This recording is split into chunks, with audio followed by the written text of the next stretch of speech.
أستاذ مايكل، حضرتك قلت لي إني شفت إيد ربنا وبقوة في حادثة صعبة. دي حقيقة. احكي لنا في تفاصيل فن. من أول الحادثة وربنا ساند بشكل غير طبيعي، زي ما سند مع الفتية الثلاثة وسط أتون النار. أنا كنت لسه بحكي لحضرتك إن ماسيو كان نايم على إيد كريستين مراتي جنبي على الشمال قبل الحادثة بحبة صغيرين جدا جدا جدا. قلت لها هاتي خليه على إيدي شوية عشان أنت تريحي، وفضل لا خليه معايا، لا خليه معايا. فضلنا كده بتاع 5 دقايق لحد ما قلت لها لا هاتي بس إيه وريحي إيدك شوية. رحت خدته حطيته على إيدي اليمين ونمت كده فوقيه.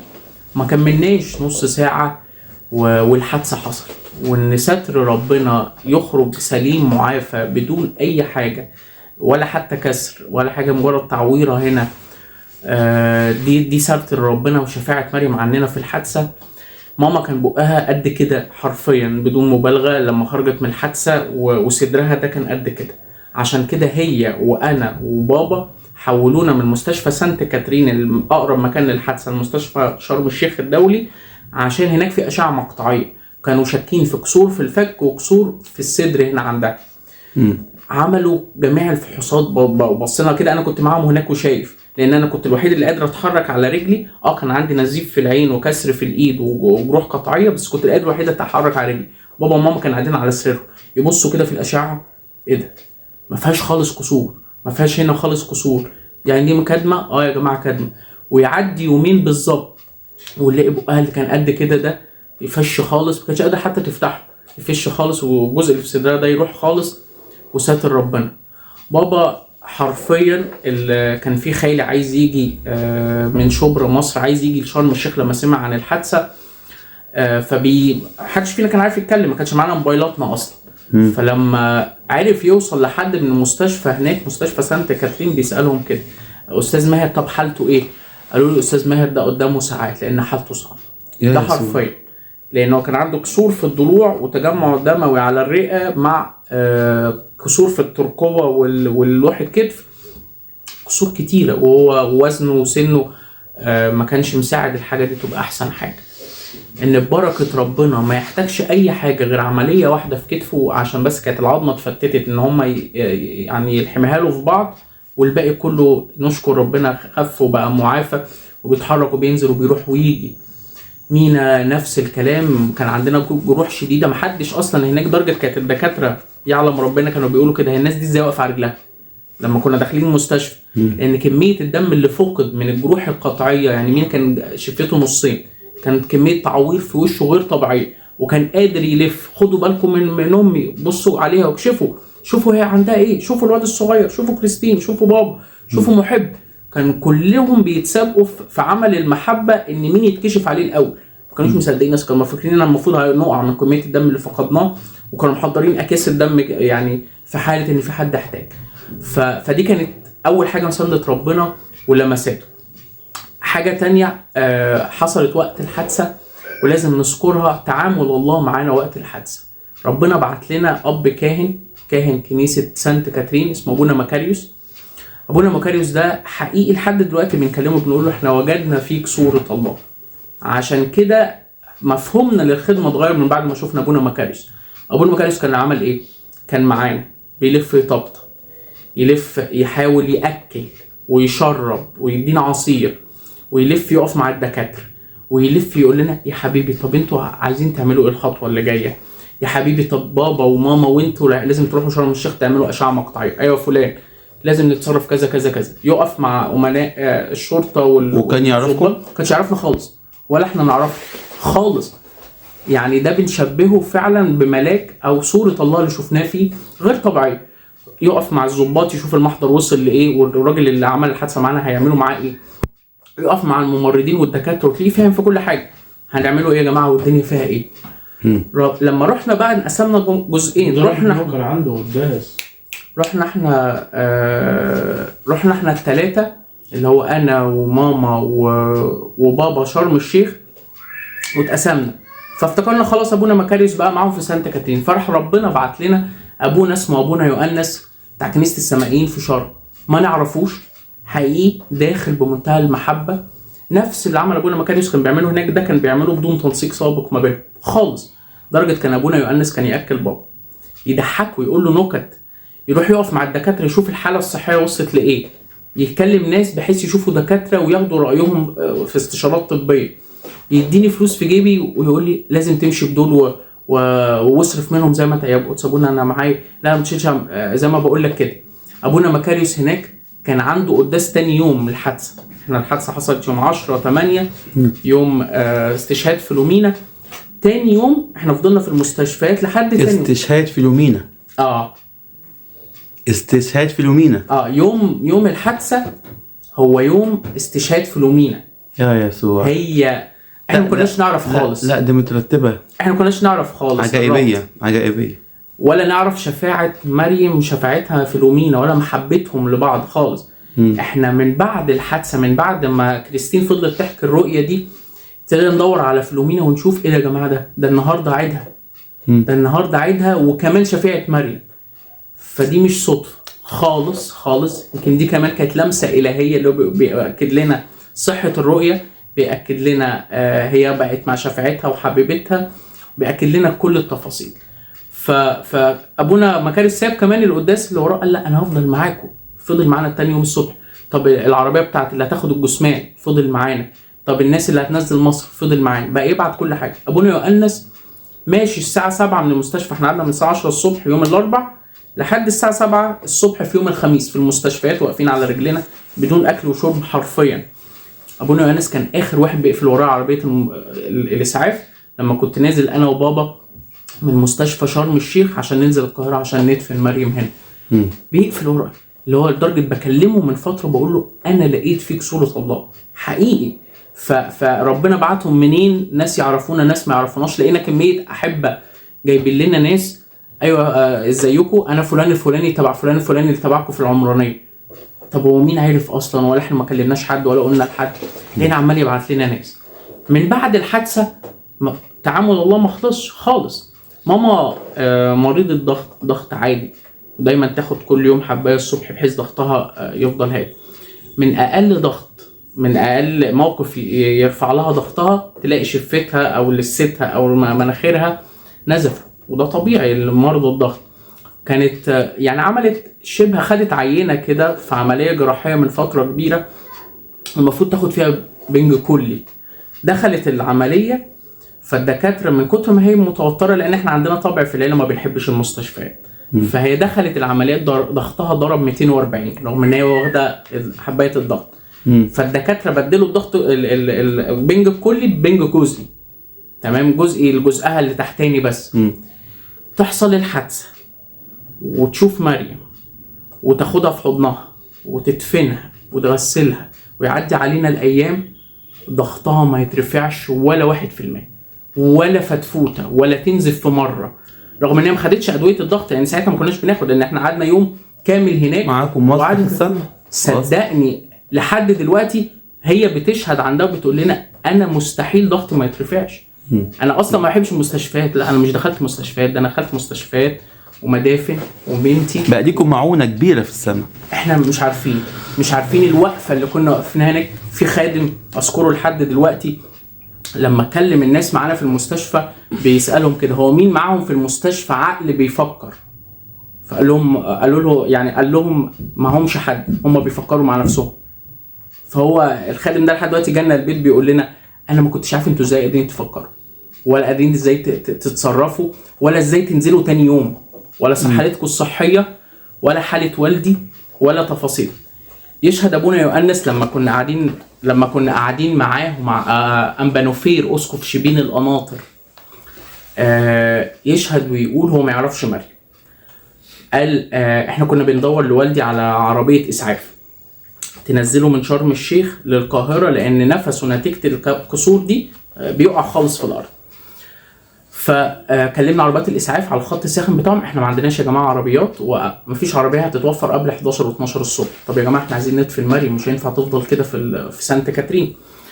فابونا يحكي لنا يقول لنا انا ما كنتش اعرف مريم، بس من حكاوي الناس عليها ومن حكاويكم حتى لو بسيط عليها حسيت ان هي حد قريب من ربنا. فقلت لها كده الساعه 6 الصبح، وانا كنت معايا في الموقف ده. كانت كل الناس مشيت، كنت انا وابونا يؤنس وبابا جوه، وماما راحت لمريم في سانت كاترين وكلام من ده. قال يا رب بشفاعة مريم تتدبر عربية إسعاف، لأن إحنا مش عارفين نوصل لعربية إسعاف. في ظرف ربع ساعة يحكي قدام أنبا نوفير كده ويقول له يا سيدنا صدقني زي ما بقول له قدسك، زي ما بقول لي نيافتك كده، في ظرف ربع ساعة لقيت عربية إسعاف، حد بيكلمني بيقول لي أنا جاي لكم دلوقتي، مكانكم فين وإحنا قادرين ننزل دلوقتي حالا مصر. واتدبرت الساعة 6 جات لنا عربية إسعاف، يعني طلبية خاصة. حتى المستشفى ساعات عشان تخرجوا كانت عامله لنا حوار في الورق. راح بتاع الاسعاف كلمهم قال لي بص ما تشغلش انت بالك، انا هخرج والدك بسهوله، ما تشغلش بالك. قلت يا رب اتصرف بشفاعه مريم. راح خلص الورق، كلم بتاع مدير الاسعاف، ايوه يا فندم خلاص مش محتاجين الورق ده كله، احنا هناخد المريض وننزل بيه دلوقتي حالا. خدوا ونزلنا، المفروض الطريق بناخد فيه وقت، ربنا بارك وما خدناش فيه وقت. تعدي الايام والفتره الاولانيه دي، وبصراحه كنا خايفين عقلنا يروح من كتر الصدمه، من كتر الحاجه. لكن ستر ربنا وسندته ونعمته. كنا مع والدي قعدنا اكتر من اسبوعين في المستشفى بقى بنعالج الكسور والحاجات دي. كنا رابطين راسنا وايدينا وجسمنا، كنت انا ومينا. كانوا الممرضين وبتوع الامن بتوع المستشفى يقولوا لنا هو انتوا الحاله؟ نقول لهم لا مش احنا الحاله، احنا مع حاله تاني فوق. فما بيبقوش مصدقين هو انتوا ازاي فاختكم سافرت، ألمكم النفسي قد ايه وألمكم الجسدي قد ايه من كميه تشوهاتكم والكسور اللي عندكم وقادرين تتحركوا. فنبص لبعض كده نقول دي سندة ربنا، دي سندة ربنا وسط القلب. سندة ربنا تكمل كمان ان بعد 3 أسابيع حرفيا ماما تقرر ان هي تنزل خدمه، ما تقعدش في البيت، لا عايزه رساله ربنا ورساله السماء توصل، وتنزل لدارات مسنين في شبرا تحكي لهم عن عمل ربنا في حياه مريم وازاي المفروض يسلموا حياتهم. لدرجه الستات الكبيره الامهات الكبيره يقولوا لها يا عيني يا بنتي، ده ازاي واحد يبقى قلبه مجروح كده ومكسور وقادر ينزل بعد 3 أسابيع، ده انت حتى ما ربعنتيش عليه، ما تمتيش شفاعتها قويه. انا النهارده المفروض كنا نأجل، وانا كان عندي 100 حاجه اعملها، وتقريبا كنت بلف القاهره النهارده، ربنا يكون في عونك. ويعني كان صعب وجيت اعتذر ومش عارف ايه، بس حسيت لا هتقدر، طب مفيش وقت، اديني وقت، مفيش وقت. لكن العجيب ربنا سمح، وانا كان مستحيل بصراحه كنت مستحيل اجي النهارده، وعارف كنت هزعله، بس يعني ما عنديش وقت. لكن مريم عجيبه صدقني دي حقيقة. اخر نقطه، ماهي جرجس ظهر في الحلم اللي شافته الرؤية بتاع مدام كريستين، لكن ما اتكلمش. ولكن ربنا استخدم الرؤية اللي فيها مريم، بس اللي مش لمريم. احكي لنا. الرؤية دي زي ما كنت كريستين حكت لحضرتك، وقد ايه تفاصيلها كانت عجائبية. على قد ما هي كانت الرؤية بتورينا السماء، على قد ما يمكن شوية كنا حاسين ممكن تبقى نتيجة الخبطة. انا صريح جدا معاك. تصور انساني مش حاجة الهية. بس كانت كريستين كانت تحكي لنا ان وقت الحادثة كان في حد بعيد عن المسيح كان اسمه روماني، ولما حكت الحكاية دي قدامه وهي فقد الذاكرة وبتحكي وهي غير مدركة مين اللي حواليها، يقول لها الشخص ده، يقول لها هو انت شفتيه ده بجد؟ تقول له ايوه دي السما حقيقيه وكذا وكذا وكذا وكذا. قال لها انا عرفت ليه ماري جرجس جه، ده عشان انا بقالي فتره يعني مش ماشي كويس، وفتره معاند، فتره بعيد، اكيد الرساله دي ليا انا. فقالت له ايوه يا رماني دي السما حقيقه والسما جميله، وابتدت تحكي له الكلام ده كله. ويعدي الوقت ونكتشف ان فعلا بحكاوينا مع ناس كتيرة ومع آباء أساقفة وكهنة وناس حتى جت زارتنا البيت، نكتشف إن الشخص ده فعلا كان بعيد عن المسيح، وكانت شوية حاجته كمان معروفة لدى بعض الأشخاص. ولما سمعوا حكاية مريم والرؤية وماري جرجس اللي جه مخصوص لأنه يوصل له رسالة، حياتهم قد ايه اتأثرت، وشافوا فعلا عمل الله في قدسيه، وإن الله لا يترك نفسه بلا شيء. فكان شبه تأكيد 100% لينا، لا يا جماعة اللي اتشاف ده صح، والشخص الفلاني اللي أنا كنت موصل له رسالة صح. حتى كنت دايما أقول الوصف ده لكل الناس اللي يحكوا لنا نحكي لهم عن اختبار مريم والرؤية. ربنا ضرب 60 عصفورة بحجر واحد. ايوه بالظبط، لسه هقول حرفيا لك صح. ضرب 60 عصفور، جاب ناس كتيرة، وصل رسائل كتيرة، فوق قلوب كتيرة.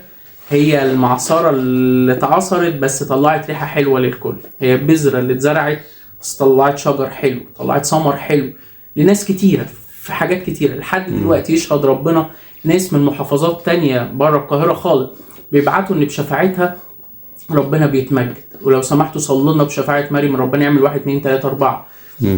طبعا المجد كله لربنا والشكر كله لربنا، بس هو بيسمح ان قدسيه شويه يشاركوه في عمله، زي ما الخدام بيشاركوه في عمله على الارض، هم بيشاركوه في عمله السماوي لما حد بيطلب. فسندة ربنا كانت غير طبيعيه. كمان سندة ربنا ان بعد 3 اسابيع ماما نزلت الخدمه، وبعدها كلنا نزلنا خدمه، بقى عندنا خدمه اللي من ليس لهم احد. بقى يا مريم انت كنت بتحب اللي ما لهمش حد، وكنت بتشوفي ان دول اللي محتاجين الاهتمام، دول اللي بتهتم بيهم. طب احنا هنسأل على اخواتنا اللي في الشوارع، نسأل على اخواتنا اللي ما لهمش حد في البيوت، على المرضى، على اللي فقدوا حد من اسرهم. خدمة ربنا بارك فيها بقوة هنا في العمرانية، واستخدمها المجد اسمه شفاعة العذراء مريم والشهيدة رفقة ومريم حبيبتي. بقيت ربنا بيستخدم بيجيب ناس. حلو قوي كلمة مريم حبيبتي. دي حقيقة. آخر سؤال، هل شفت مريم حبيبتك بعد ما رحت السماء؟ يمكن خدت بركتها كده بعدها بفترة. كنا متأثرين قوي لأن بصراحة كل واحد فينا بتربطه بمريم علاقة خاصة وذكريات مختلفة، ومفيش مقارنة ببعض، بس كل واحد ليه غلاوة المريم في قلبه يعني. قالت لك ايه؟ فكنت بحبها وكنت بصلي ربنا ان اشوفها. كنت بقول لها يا حبيبتي، يعني البيت كله بيترجاك تظهري له او يشوفك حد. فحلمت بيها في مره وانا نايم. كنا هنا قعدنا قيمه 2 شهر بعد ما مريم سافرت، قعدنا في البيت هنا، ما روحناش بيتنا، كنا نايمين هنا في الاوضه اللي جوه حتى.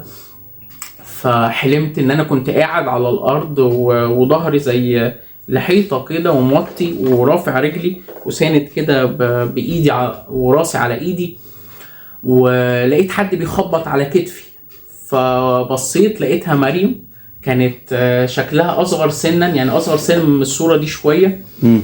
وكانت معاها بوكيه ورد لونه احمر كله، وكانت لابسه فستان تحت الركبه شويه كده. راحت طبطبت عليا خالص كده وهي بتضحك، وراحت ادت لي البوكيه ده.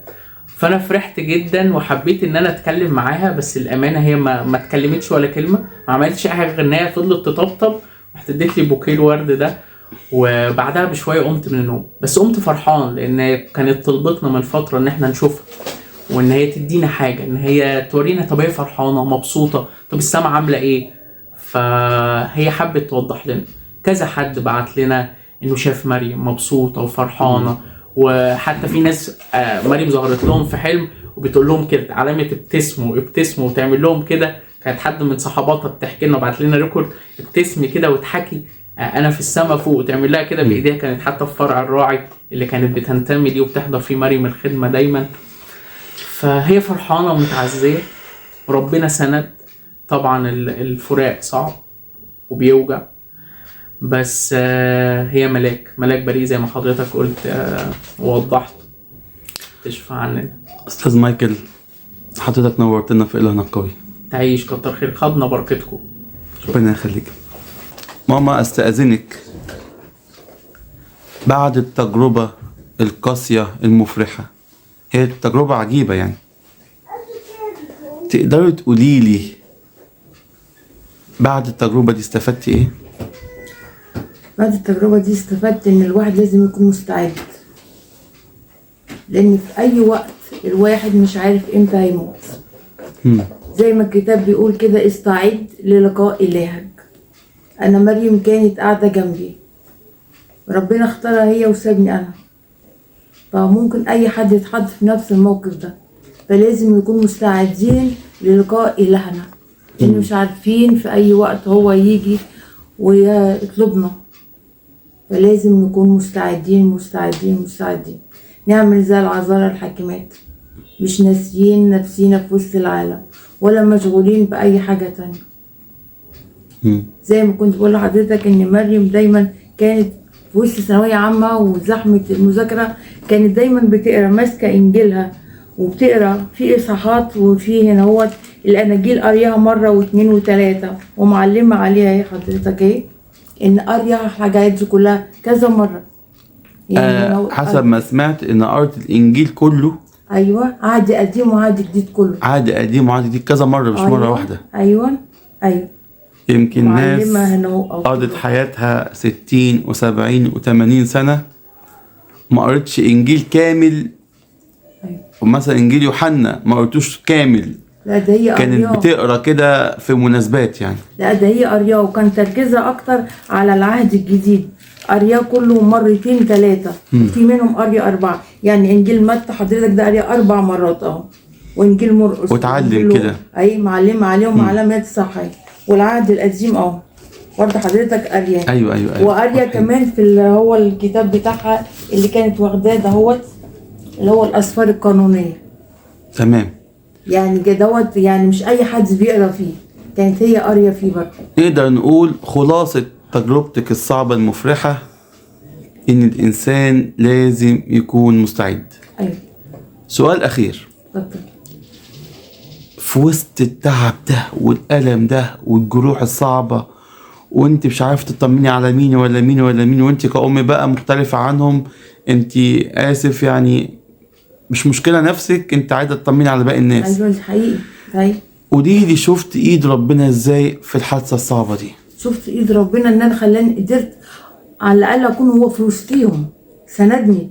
ان انا بقول لحضرتك ان انا ضغط عالي، كان ممكن ضغطي يعلى شويه كنت انام جنب مريم، لكن سندني ان انا اكون في وسطهم. مش هيزعلوا على الاثنين، على مريم ومامتها. ربنا اداكي قوة ايوه غير قوتك. بالظبط اكيد. اقدر اقول بوضوح الآية اللي بتقول جدد مثل النسر شبابك عملها معاكي. اكيد.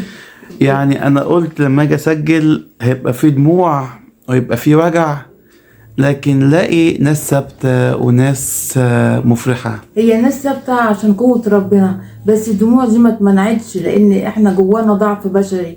احساس الامومه وان انا بشوفها ومش موجوده واصحابها موجودين، برضو في حاجه انسانيه. لا بس لما نتكلم عنها في فرح كبيره. اكيد طبعا.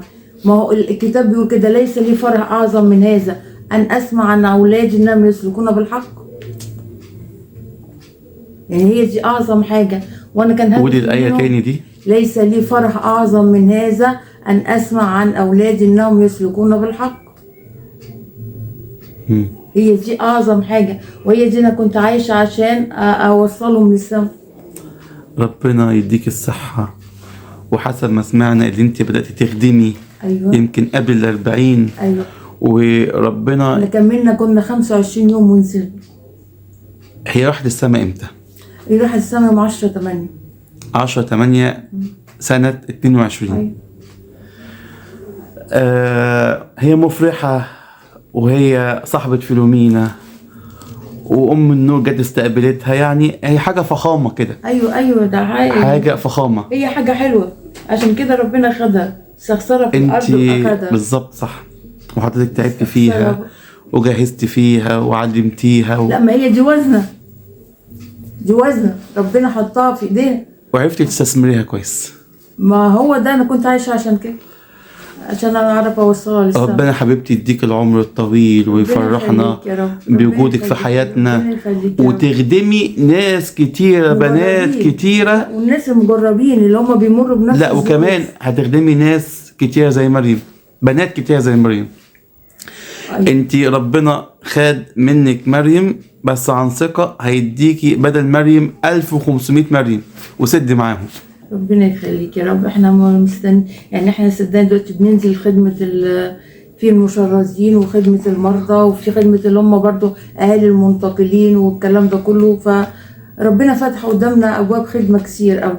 هو كده فعلا ربنا لما بياخد حد حلو بيديكي حاجة احسن. انا حصل كده معايا، ربنا خد مني والدي واداني إلهنا قوي. لا وانا برضو والدي من قيمة 15 يوم برضو سافر السما، فكانت برضو ضربة تانية. ليلة برضو نرجع نقول ليلة سندت ربنا. فيعني هما الاتنين كانوا صعبين قوي. ربنا يعز قلبك ويفرحك في وسط الأحزان، بس فرح روحاني. أيوة حقيقي. ولك عند كثرة همومي في داخلي تعزياتك تلذذ نفسي. بترد عليا بآية بآية. ما هو ما فيش حاجة غير كلام ربنا. هو الكلام ده هو اللي بيديك سلام جوه. ربنا ساكن في البيت ده. يعني المعزين العالم متعبون، محدش بيعز، بيجي يقول كلمتين وبيمشي، لكن هو هنا لا أنا جيت عزيت. هو اللي بيديك هنا السلام. أنا جيت وقال عزيت. سلامي أترك لكم. ربنا يكمل نعمتك نعمة فوق نعمة ربنا حبيبتي. يخليك يا رب. وتعزيات السماء وربنا يفرح قلبك. ربنا يخليك. شكرا. دعواتك لينا. ربنا معاك يا رب. ماشي. ويفرحكم دايما. بابا كلمة أخيرة. يمكن أنت حضرتك كنت أصعب حالة وأخطر حالة، ويمكن سنك وتعبك وهلم جر كنت معرض في الحادثة دي بعد الشر، يعني الحاجة مش كويسة، لكن إيد ربنا كانت حافظة. تقدر تقول لي شفت إيد ربنا بشفاعة مريم ماهر إزاي؟ هو الحقيقة أنا في الحادثة دي كنت أكتر واحد اتصبت يعني. والحالة كانت وصفات دكاترة بأنها خطرة يعني، واحتمال ممكن بعد ساعات من الحادثة دي كنت ممكن أتوفى وأبقى مع مريم يعني. لكن اللي حصل إن الطبيب السماوي اللي فوق الإله العظيم كان ليه وجهة نظر معينة معايا، ودي حاجة مش جديدة في حياتي، لأن أنا قبل كده مريت بأمراض جامدة وربنا نجاني، وبمشاكل جامدة وبحاجات كانت جامدة يعني، لكن ربنا كان واقف معايا. بس دي كانت أكتر مرة فعلا حسيت ربنا كان واقف معايا فيها، لأن كنت يعني خلاص قربت يعني، لكن ربنا خلق ظنون الدكاترة وكل حاجة مرت معايا بعد كده بسلام. وديني برغم ان انا قعدت اسبوعين كده ملازم الفراش، لكن انا قمت بعد كده وديني ماشي. بس طبعا اللي اثر فيا قوي طبعا مريم.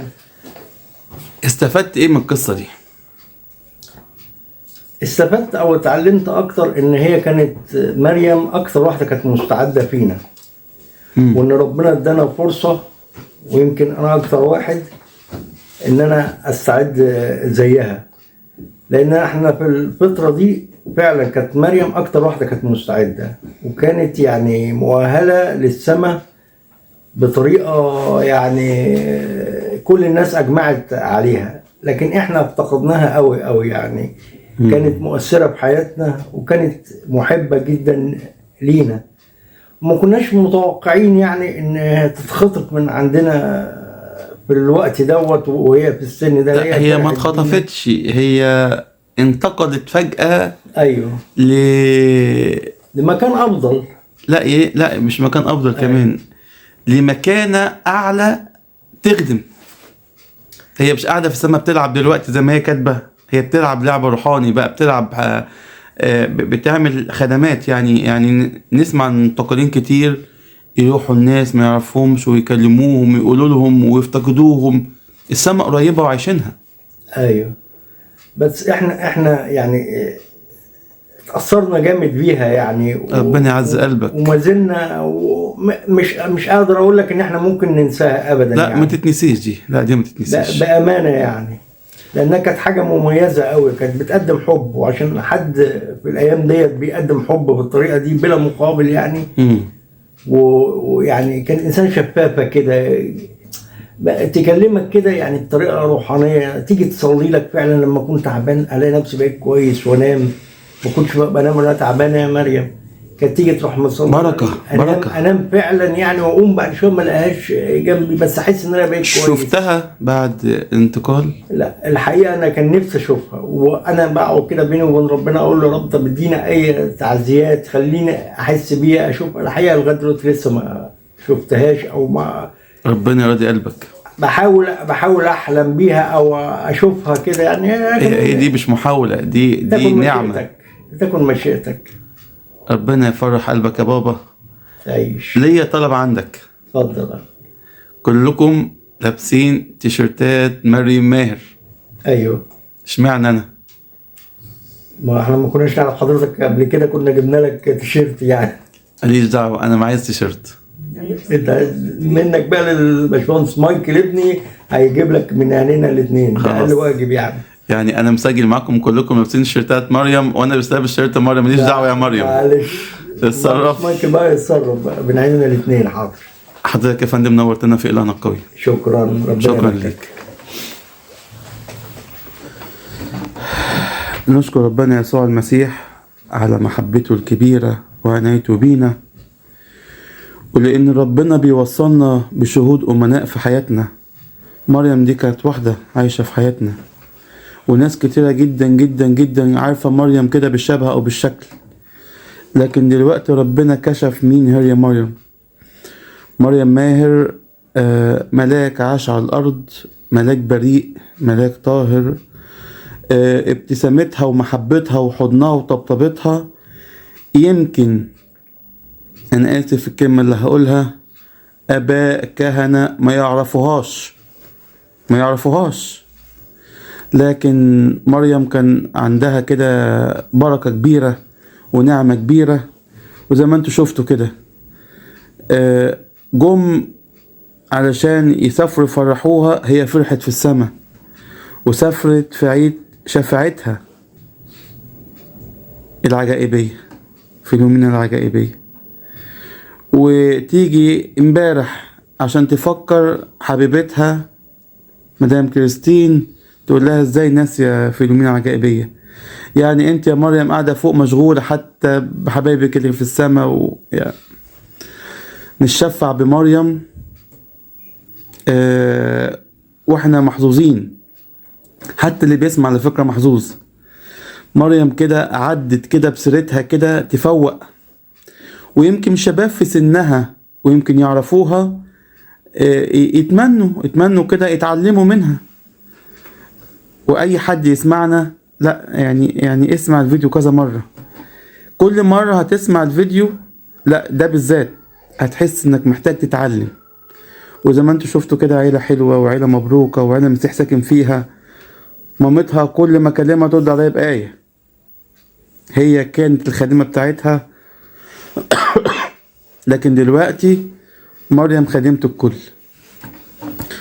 شكرا لك يا مريم، نورتينا ودخلت إلهنا القوي، وسيرتك العطرة كده فرحتنا، وانا برجوك تكملي معانا في خدمتنا بشفاعة مريم، بشفاعة الست العذراء، بشفاعة ماجرجس، بشفاعة فيلومينا العجائبية، بشفاعة مريم ماهر. اللهم اجعلنا مستحقين أن نقول لك بكل شكر: يا أبانا الذي في السماوات، يتقدس اسمك، يأتي ملكوتك، تكن مشيئتك كذلك على الأرض. خبزنا كفافنا أعطينا اليوم، واغفر لنا ذنوبنا كما نغفر نحن أيضا المذنبين إلينا، لا تدخلنا في تجربة لكن نجينا من الشرير، بالمسيح يسوع ربنا.